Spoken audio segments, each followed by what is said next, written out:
Sudan's civil war has just entered its fourth year. The violence affects some people differently than others. This is a war that is being fought on the backs of women and girls. I'm Marco Werman. And I'm Carolyn Beeler. Today, that story from Sudan. And in Venezuela, a new law brings foreign investment to gold mines. People in many local communities rely on the dangerous work to make a living. Hay niños también allí. Even children, says this man. Also, Ukraine's high-tech fighting, instead of sending humans to the front line, найбільш небезпечні зони замість воїна йшов робот. It's sending robots, says Ukraine's President Volodymyr Zelensky. Plus, is the future of international relations about hair? That's all ahead today here on The World.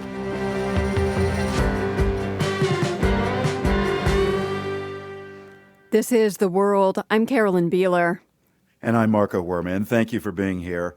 A grim and chastening anniversary. That is how one UN official described today as the civil war in Sudan hits the 3-year mark. Tom Fletcher, the UN Undersecretary for Humanitarian Affairs, spoke at a conference in Berlin, a high-level meeting to raise money to help those affected by the conflict. He wasn't just talking about the humanitarian crisis stemming from the war. He also took the international community to task.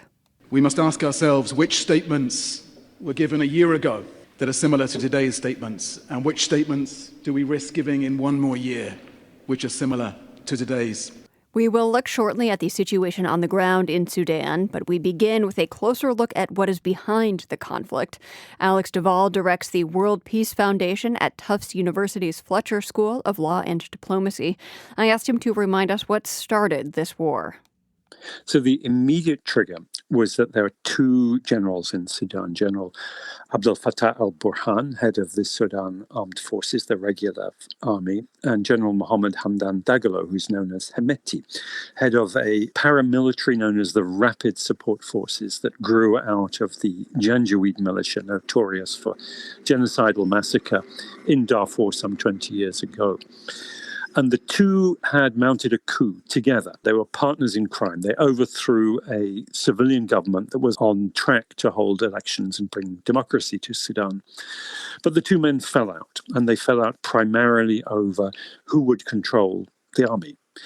And Hemeti tried to launch a coup on this day 3 years ago. He failed and plunged Sudan into a war, which, even by the terrible standards of Sudan's wars, is the most terrible for well over 100 years. It's a war of mass displacement, famine, mass hunger, enormous depths of human suffering, mass rape, famine, etc., that has really brought the country to its knees. Does one side have an upper hand right now?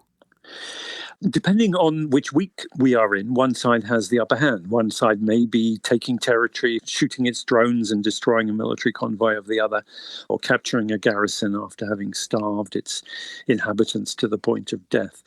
But if we look at the big picture, it is essentially a stalemate. Neither side can defeat the other. You and I have talked before, and we've talked about the lack of international aid for Sudan, the lack of international pressure on the warring parties to stop this conflict. Why is this conflict so difficult to end?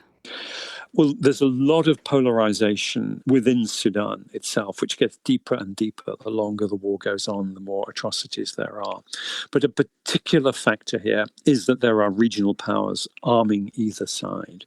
So on the one side, we have the United Arab Emirates, which is arming the RSF. They deny it, but I think everybody acknowledges that this is the truth. And on the other side, we have Egypt, Saudi Arabia, and a number of other countries that are arming the Sudan army. And for them, these Arab states, the amount of resources they devote to sustaining this war is small change. They're enormously wealthy. And that's what's made this particularly intractable. And remind us what the UAE and the Saudis and the other backers on both sides of this conflict are getting out of that. Why are they arming each respective side in this war? The UAE and Saudi are rivals for who will be the bigger player in the Middle East, and that includes the Red Sea, a very strategic waterway, and its coastline a very important piece of real estate. The Red Sea is important here because Sudan borders the Red Sea and the UAE does not, right? Yes. In addition, Sudan possesses some resources that the UAE in particular is very interested in. gold and land. And the UAE wants its investments in those two key commodities to be secured.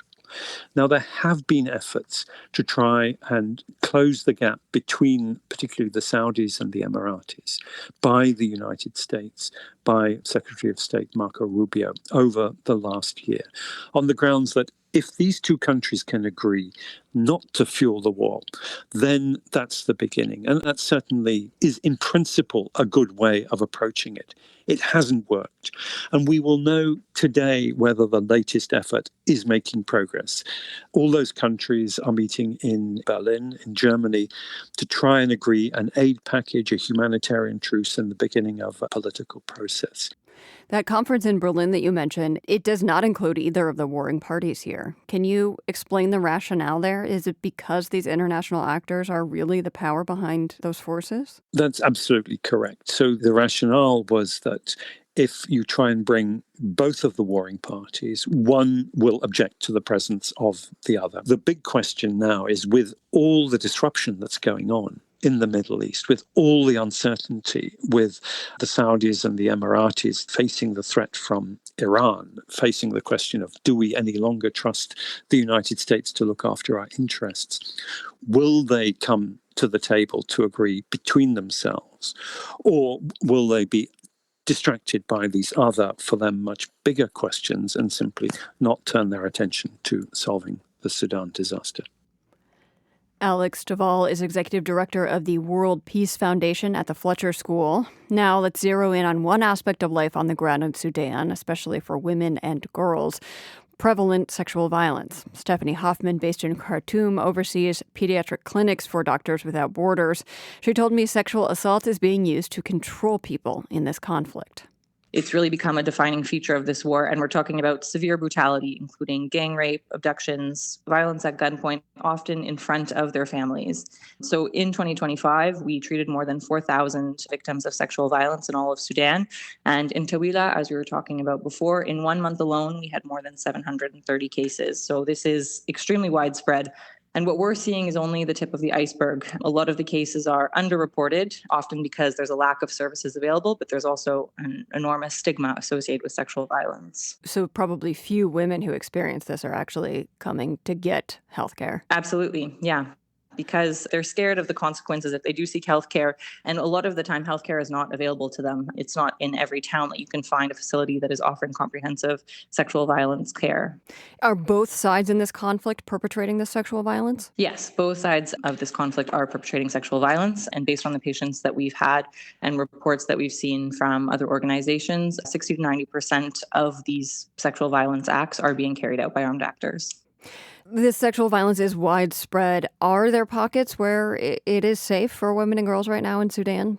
Yeah, there's areas that are safe now. In Khartoum, they're in a stage of recovery. The fighting was extremely intense here, and most of the population has fled.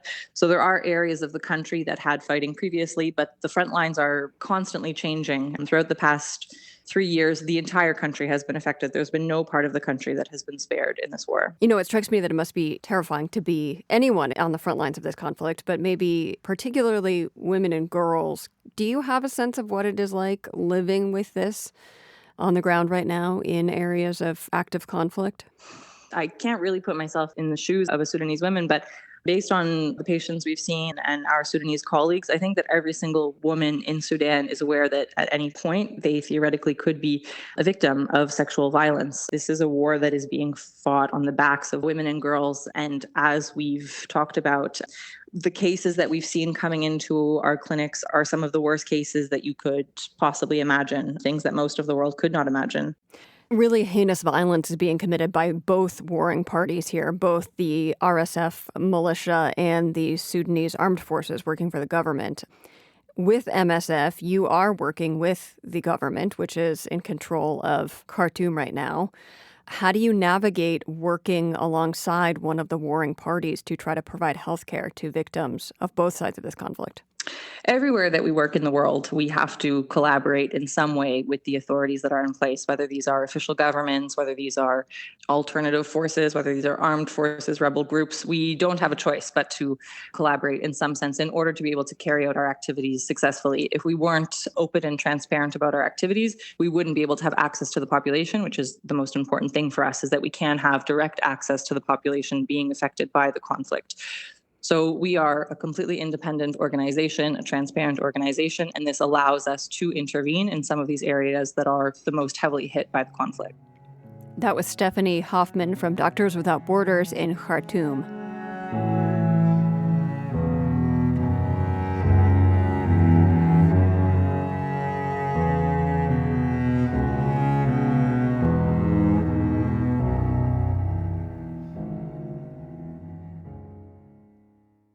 The crackdown on immigration is affecting a lot of American businesses, including ones that hire workers on the H-1B visa program. That visa allows immigrants in a number of professional fields to legally work in the U.S. They form a big part of the tech workforce here. Now, getting the H-1B visa takes time, skill, and luck, just like a video game. You might be able to guess where this is going. KQED's Azul Dahlstrom-Ekman has more from a recent gaming conference in San Francisco. The game is called H-1B Life. America, the big and beautiful country. But you need a visa. Be talented, big brain, build chips. Then you might get an H-1B visa. Players take the role of an immigrant trying to get and maintain H-1B status. Playing on a smartphone, the top half of the screen has life scenarios, and the bottom half shows a series of choices. We want to build a simulation, like a life simulation of people who are going through this process. Allison Yang is the founder of the game studio Reality Reload, which aims to explain reality through video games. Yang immigrated to the United States from China, and she says the storylines in the game are drawn from around 20 interviews with H-1B applicants. Since we're doing all these interviews, we realize the pain is very real. Yang says her video game aims to show the uncertainty of people's lives who are on H-1B status. In the virtual world, players succeed by maintaining 4 core attributes: intelligence, wealth, social support, and burnout rate. If any of these run out, it triggers a roll the dice feature where different gods decide players' fates. The player usually the one who has the least power or say, but they are the one who have to play through. So that tension is something we want to focus on. Every year, hundreds of thousands of people from around the world apply for the H-1B visa lottery. The number of selections is capped at 85,000. And if people are selected for the lottery, there are several more hoops to jump through, says Sophie Alcorn. She's an immigration lawyer who represents tech workers in Silicon Valley. There's randomness, there's luck, there's skill, there's strategy, just like in a game. Alcorn says H-1B rules have changed a lot over the last decade, under several presidential administrations, but especially in the last year, as the Trump administration has introduced new rules. They include a $100,000 fee, criteria affecting the chances for lottery success, and limits on where people can get visa appointments. Getting selected alone is a feat that some individuals spend years hoping to achieve. And many are disappointed and they are not able to successfully make it through, and they have to leave even after putting down roots in this country. The team behind the video game recently showcased its prototype during a game developers conference in San Francisco. Donduke Dovden tried it out. He's a former H-1B recipient from China and now a U.S. citizen. He says the game is a little too accurate, calling it triggering. It's a very long path, and you sacrifice so much personal time, especially with your time with your family. He says he didn't go home to see his parents for 10 years while he was pursuing citizenship. Software engineer Chris Chowdhury also played the game.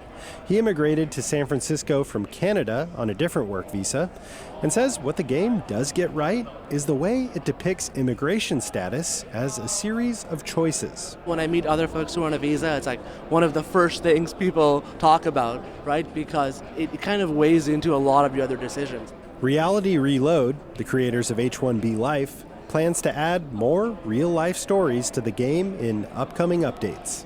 For The World, I'm Azul Dahlstrom-Ekman in San Francisco. Just ahead on the show, all that glimmers, new foreign access to gold in Venezuela. You're with The World.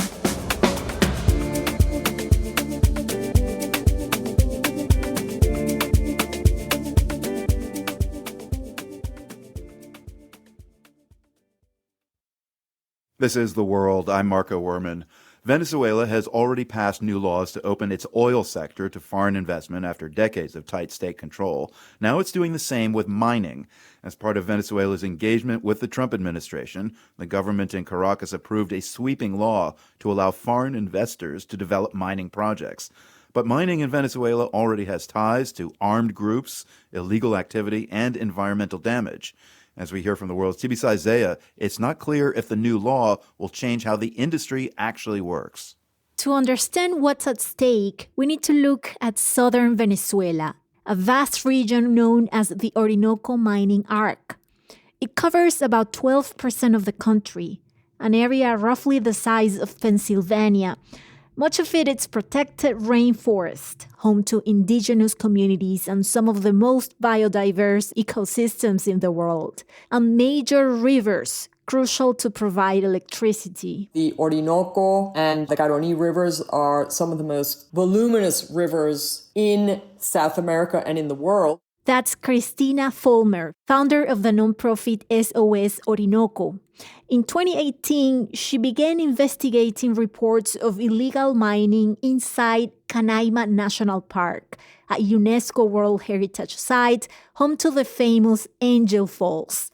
Using satellite imagery, her team found the protected area was being mined. We were able to produce the first report that revealed that there were over 35 illegal mines within Canaima National Park. And with that, we kind of uncovered this horrific situation that we realized was happening all over southern Venezuela, not just Canaima. Much of that expansion goes back to a government decree from 2016. With oil revenue falling, the government turned to mining, particularly gold, and it opened vast areas of the south to extraction. All of a sudden, we start seeing that the military and civil authorities are partnering with illegal miners, with armed criminal groups to control and exploit and open up mining areas, particularly in protected areas. Today, large parts of the region are controlled by these groups. And for many people living there, mining has become one of the only ways to earn money. And even then, the prospects are difficult. I spoke with 3 miners from the Warao indigenous community who asked not to be named for safety reasons. No es hambre, ya es miseria. Ya la gente, ¿cómo se llama? Ha dejado a veces la agricultura para irse a la mina. He says many people have abandoned farming and turned to mining, and that desperation is being exploited. Armed groups recruit people from some of the poorest communities, including children and teenage boys, he says. People work in dangerous conditions. There are no salaries, one miner told me. It's all based on luck, going down 15, even 20 meters down, hoping to find gold, he says.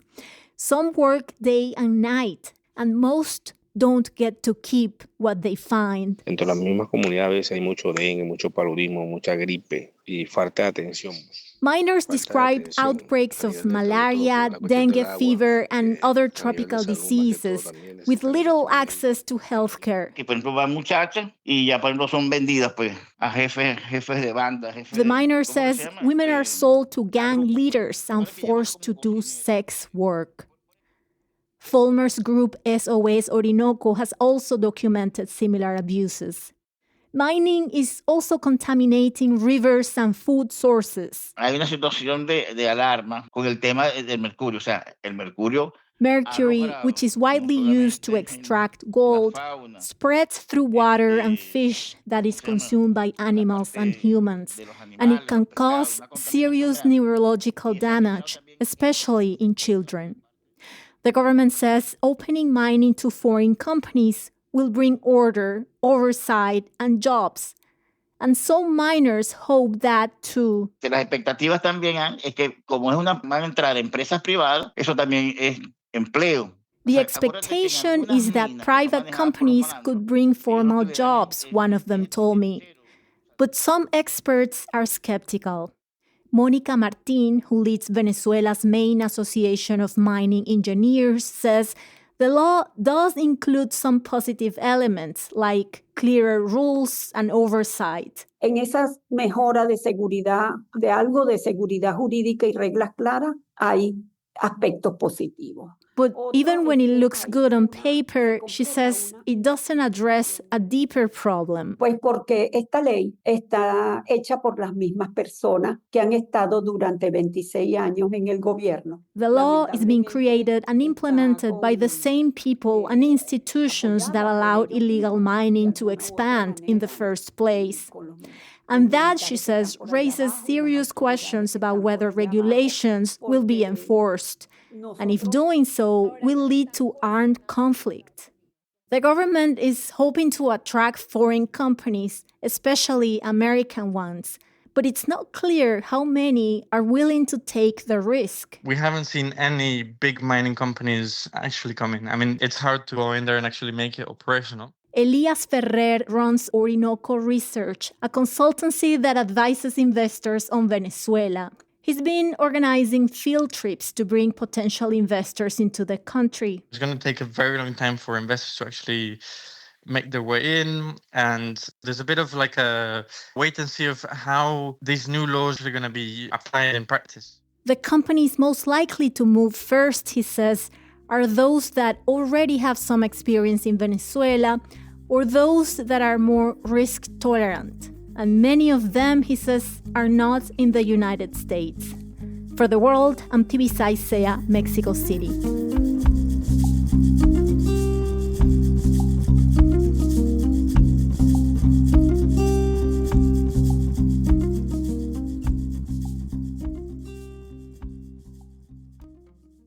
This is The World. I'm Marco Werman. As Ukraine defends itself against Russia, it's gotten a reputation for its ability to use drones in the air war. Well, this week, President Volodymyr Zelensky introduced robot soldiers to the ground war in a video that's now gone viral. Майбутнє вже на полі бою. The future is here on the battlefield, and Ukraine is creating it, says the wartime leader, standing in front of a line of small unmanned ground vehicles, or UGVs. He presents each one by name. Ратель, терміт, ардал, рись, змій, протектор, воля і інші наші НРК. Zelensky says the unmanned vehicles have completed 22,000 missions on Ukraine's front lines in 3 months. Then he makes a startling claim. He says that thanks to these ground robotic systems and drones, Ukraine, for the first time in the war, has captured a Russian position without any infantry.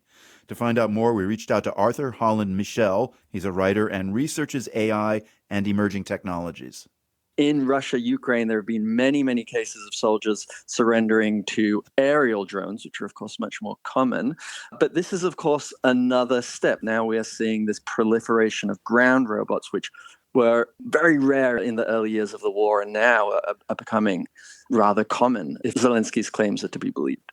So in the Zelensky video we just heard, it's a little hard to see what these ground systems look like behind him. But as we heard, he's naming them, so he's trying to give them some kind of human quality. Have you seen them, and can you describe what an UGV looks like? They come in all sorts of shapes and sizes, but the most commonly used one, imagine a tank that has been shrunk down to maybe the size of, I don't know, maybe a small hatchback, perhaps even a little bit smaller, with a variety of weapons that can be put on top. So some of them might have a machine gun or a rocket launcher or a grenade launcher. Others have wheels, so they more look like remote control buggies that maybe you scale up, and they're all sort of green and very, very scary looking. I will say there's definitely a publicity element to that as well, that, you know, they're meant to be ferocious looking technology. Yeah, I mean, at first you kind of see Wall-E, that Disney Pixar character, and then you realize it's got a gun and it's kind of threatening. Yeah. As for the capture and surrender on the battlefield, what would that have looked like? Can you describe the scene as you imagine it? Yeah, so from all accounts of this one particular case, it was a combined assault force of ground robots and aerial drones. And so the people inside were probably facing a tremendous amount of fire on their position. They were probably aware of drones in the sky. They had figured out that they were essentially cornered. They had no escape route. And then a single ground robot, as we understand it, approached their position and had its gun or its weapon system trained on the opening to where they were hiding. And then they emerged, all three of them looking absolutely terrified from the position, one of them covered in blood. It's a really striking and alarming bit of footage. Again, we don't know if that's what Zelensky was referring to, but that's the sort of way that these systems have been used, although that is certainly a minority of the use cases for these robots. The majority of them are doing slightly more mundane tasks like just ferrying petrol and supplies and food along the front lines. So in this sort of battlefield capture, how much control would Ukrainian soldiers have had over the robotics? Like how close to the front line would they have been with remote controls? Ukraine says that these robots do have some autonomous functionalities, but from everything I've seen and all of the reporting, they still very much have a human in the loop. So there is a person probably maybe some dozens of kilometers away, or perhaps even a little bit closer, operating by remote control. If these robots do have any AI or autonomy, there may be some navigational capabilities and maybe some target tracking, but we're not talking about robots actually making kill decisions on their own. That's very, very difficult to do at ground level compared to, say, a drone in the sky. Is that something that might evolve in the future? Yes, of course. In all of these cases, across all the domains, air, ground, sea, there is a strong push to increase the autonomy of these systems. That's largely because the more autonomy you have, the less susceptible you are to the countermeasures. So Russia and other militaries are very sophisticated at jamming those remote control links between the human operator and the drone or the robot. So if you can have the robot operate on its own and find its way or find its target and only communicate with the human soldier sporadically, then it's much less susceptible. There may be some limits to that, though, and this is especially the case with ground robots because it's actually very hard to get autonomy right on the ground. There are a lot of obstacles.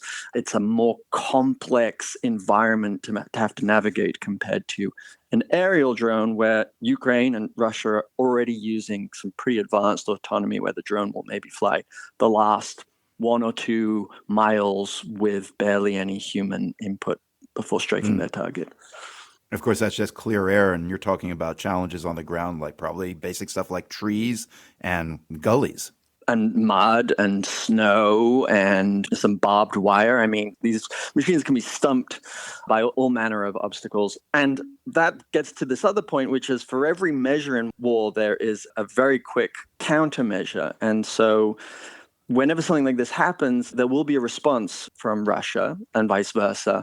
And so I wouldn't be surprised if we now start seeing Russians deploying some kind of countermeasure, perhaps not even a sophisticated one, to stump these ground robots in the same way that we've seen this sort of cat and mouse game play out in the sky, where we have drones punching into other drones controlled by fiber optic cables, drones cutting the fiber optic cables.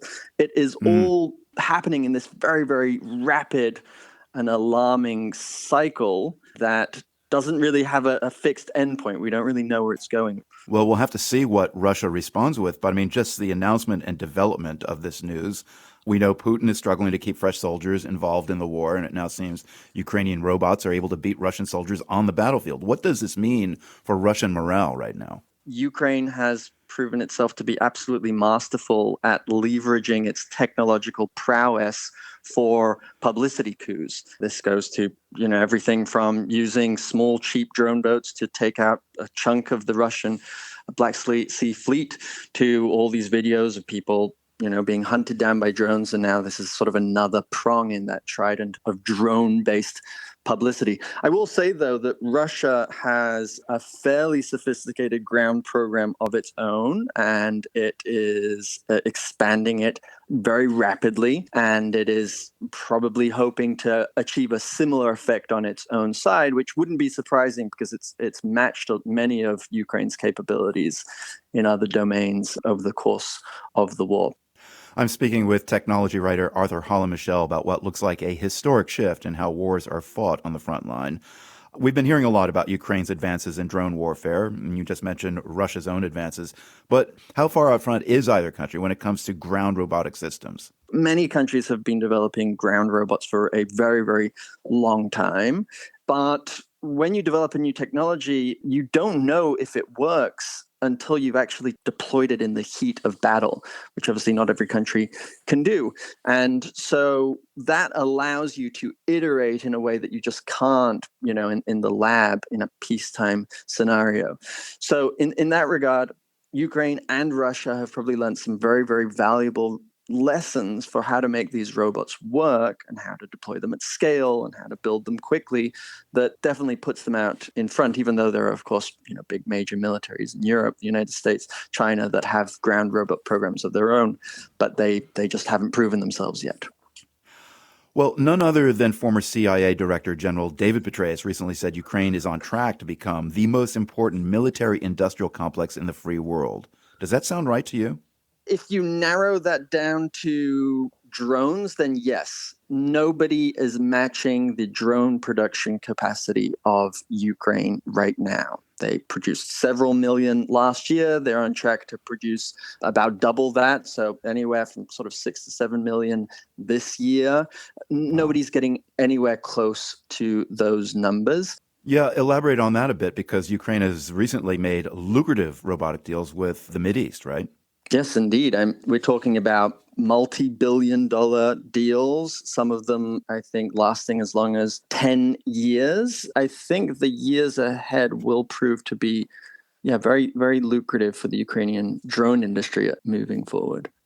Arthur, you've not only looked at the mechanics of these technological advances in robotic warfare, you've also looked at the ethical issues involved. What concerns you most? Look, war is fundamentally a human endeavor. The ethics and morals of war are intended to constrain the actions of humans. And the more that you remove the human from the loop, the more that you create a distance between the human who makes a decision and the target or the victim of that decision, the more that scaffold of law and morality begins to erode. These systems can now be produced so inexpensively and at such scale that it's actually changing the calculus of going to war and of staying at war. You can actually put your enemy at risk for a few $1,000s a pop. That is a new economics of warfare that lowers the threshold for the decision to go to war. And it also changes the calculus in terms of sustaining your war effort and deciding whether to continue to go to war.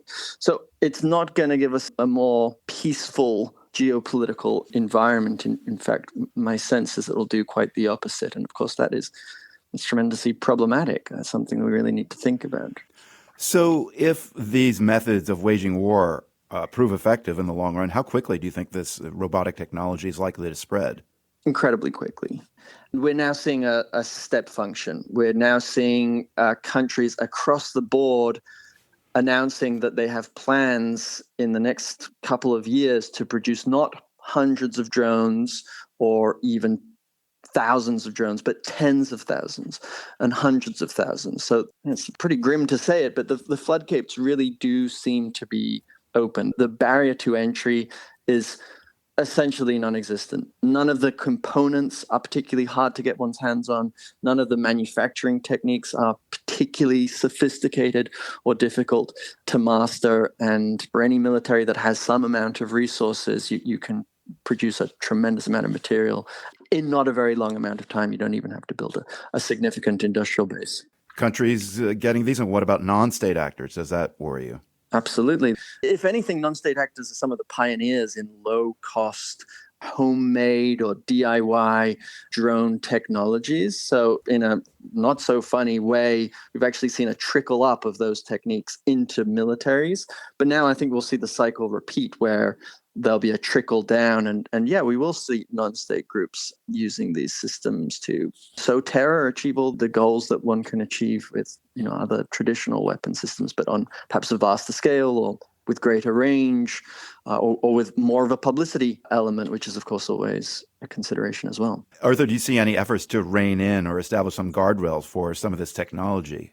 There's been a long-standing effort at the United Nations to limit a very narrow slice of these technologies, which is fully autonomous weapon systems that can make kill decisions without any human input. There are some export control efforts, but they're fairly limited.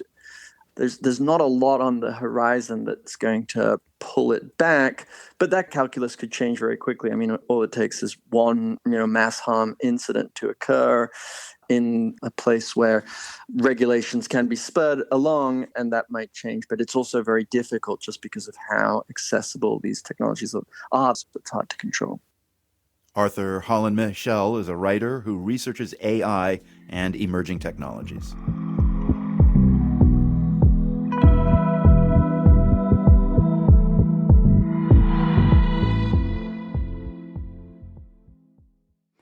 It seems that Spain and Turkey are growing closer. It started last month when Spain came out strongly against the war in Iran. Turkey, which borders Iran, does not want a conflict so close to home. So Turks have been praising Spain's position and offering what may seem like an odd thank you gift to Spanish men: hair. Yes, human hair. From Barcelona, the world's Jerry Haddon explains. In a soccer stadium in central Turkey in March, the crowds cheered on their respective teams, but then they came together to celebrate Spain. Olé, they yell in unison. You can hear the faint sound of a band playing a traditional Spanish pasodoble. It was an odd moment, maybe, but from a geopolitical standpoint, the fans were cheering on their side.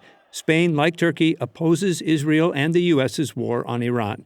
Juan Luis Manfredi, a professor at the University of Castilla-La Mancha in Spain, calls their positions a strategic convergence. Spain opposes any type of military escalation because you will never know what is going to happen. And the Spanish public opinion is reluctant to any type of military action. For Turkey, he says, the stakes of a regional war are even higher. I mean, energy, shocks, migration, warfare will be horrible, especially for Turkey. Both countries, Manfredi points out, are members of the NATO military alliance. For Turkey to remain neutral, it needs Europe to do the same. Spain's early opposition helped shape that very position for the EU's bloc of 27 nations. Brussels is calling for a negotiated settlement, and the EU won't join the fight. Onların anlayacağı şekilde söyleyelim isteriz. Praise for Spain's leadership came swiftly through official Turkish channels. This TV newscaster went live with her thanks, first in Turkish, then in Spanish, saying, "Thanks for being on the right side of history, Spain. Thanks for representing the common sense of humanity." As a token of that thanks, Turkey is also offering something pretty enticing for Spanish men. Bring us your bald, they're saying. We'll send them home with hair, or at least hair implants.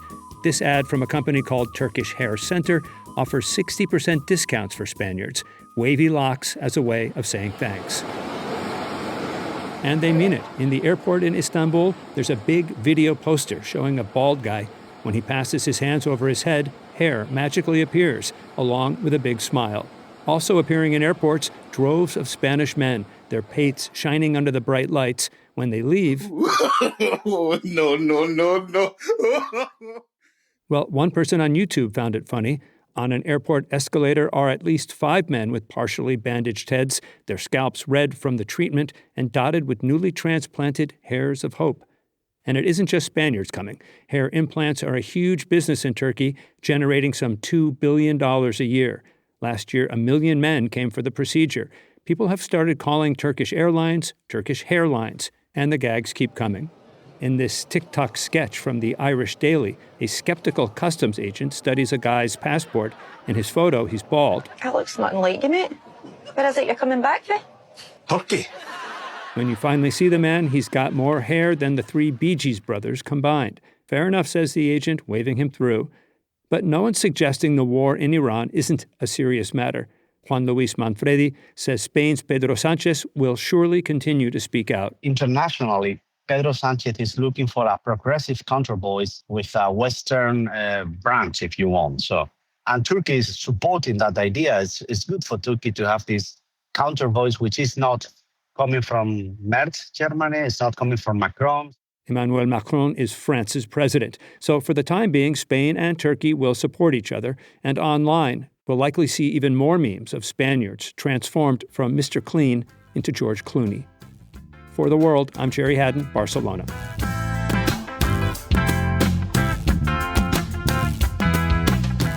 It is not just hair that has implications for global issues. Up next, what wastewater at airports can tell us. That story just ahead. You're listening to The World.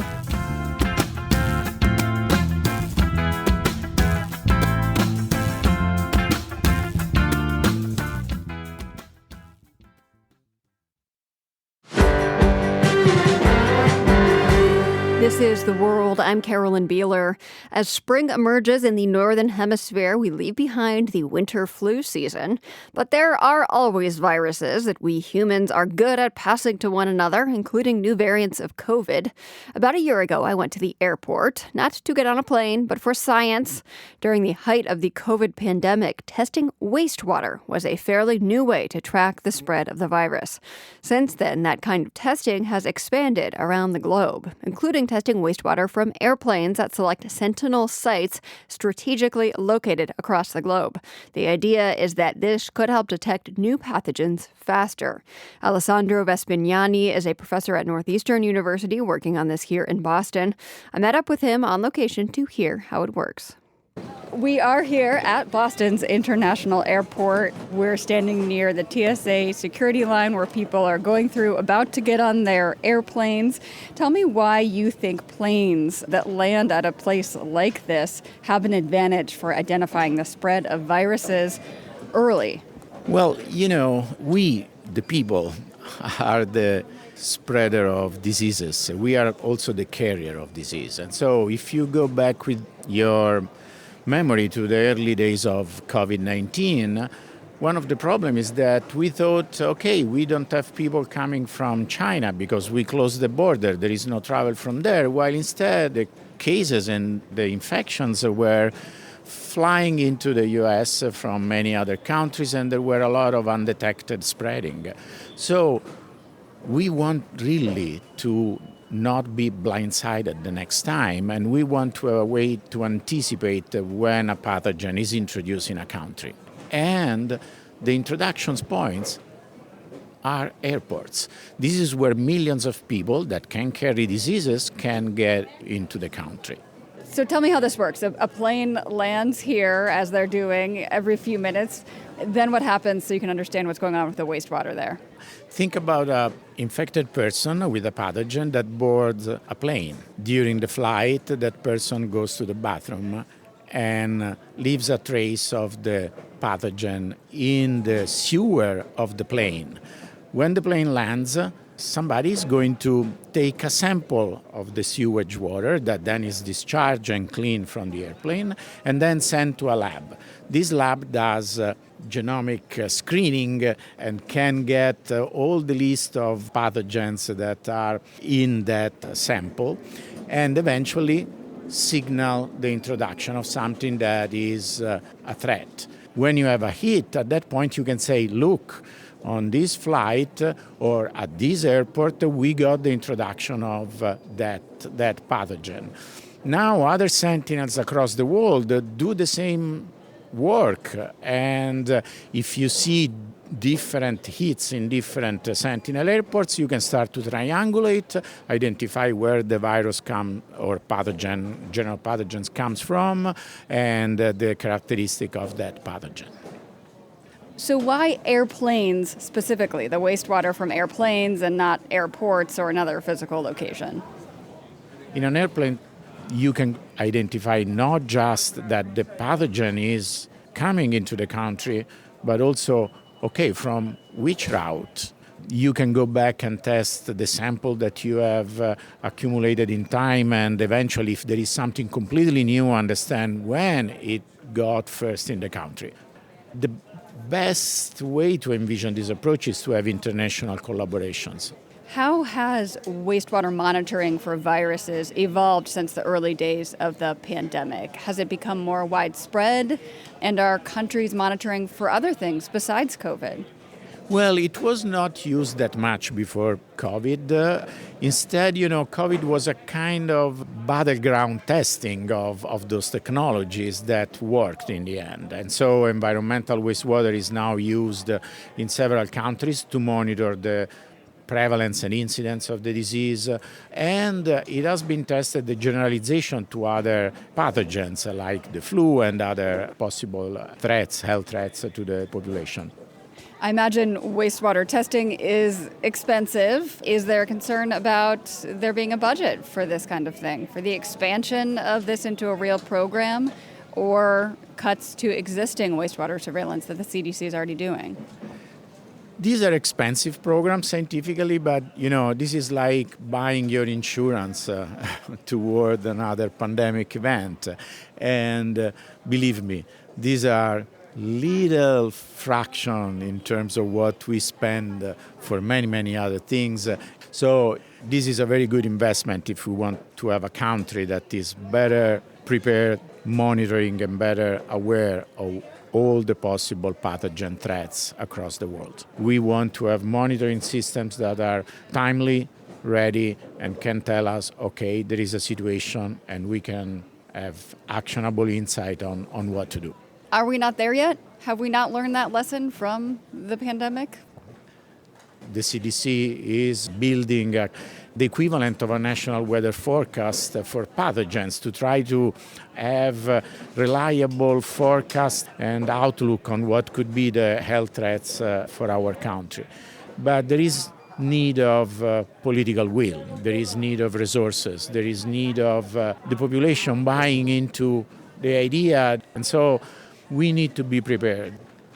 Alex, thank you so much for this conversation and for coming out to the airport with us. Thank you very much. Alessandro Vesmignani is a professor at Northeastern University. After soundly defeating former leader Viktor Orban in Sunday's election in Hungary, Peter Magyar, in one of his first acts as new prime minister, today vowed to shut down the country's state broadcaster, M1, while speaking with one of the station's hosts. Minden esetre azt tudom önnek mondani, hogy nincs bennünk személyes sértettség, de a programunk egyik eleme az. After chiding the station for not letting him on during the entire election process, Magyar went on to say that his TISA party will end the state TV's factory of lies. He vowed to encourage independent professional media organizations. In heated but civil exchanges, the host pushed back. Elnök úr, ezeket kifejtjük most részletesen ebben a beszélgetésben, legalábbis úgy szándékoztam, hogy mindenre hagyunk időt. Here, she reminded Magyar that shutting down the station without changing the country's media law would be illegal. With a laugh, Magyar rattled off the list of illegal things he claims the station's news falsification director has done, and how the official and other members of former Prime Minister Viktor Orban's inner circle got rich, while average Hungarians can't afford food or heating their homes. Magyar said accusing his party of doing something illegal would be like a shoplifter shouting at a police officer, "Hey, don't steal." The World is produced by GBH and PRX, broadcasting weekdays from the Nan and Bill Harris studio in Boston and from the Department of Communication at UC San Diego. I'm Carolyn Beeler. And I'm Marco Werman. Join us right back here tomorrow. The World is supported by the Carnegie Corporation of New York, working to reduce political polarization through philanthropic support for education, democracy, and peace. More information at carnegie.org. By the Lumina Foundation, committed to a fair, universal system for learning beyond high school that offers every American the chance for a better life. LuminaFoundation.org.